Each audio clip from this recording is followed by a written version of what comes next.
بسم اللہ الرحمن الرحیم۔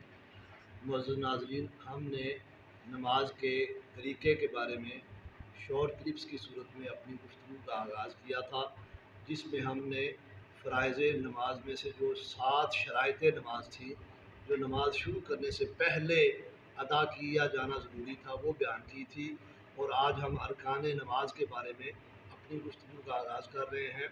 جس طرح شرائط نماز 7 تھی، بے عین ہی اسی طرح ارکان نماز بھی 7 ہیں، اور جس طرح شرائط نماز کی ادائیگی کے بغیر نماز نہیں ہوتی، اس طرح ارکان نماز کی ادائیگی کے بغیر بھی نماز نہیں ہوگی۔ وہ بھی 7 ہیں، وہ کون سے ہیں؟ نمبر 1 تکبیر تحریمہ، یعنی کہ جب ہم اللہ اکبر کہتے ہیں اس کو تکبیر تحریمہ کہا جاتا ہے، تکبیر تحریمہ کہنا۔ نمبر 2 قیام کرنا۔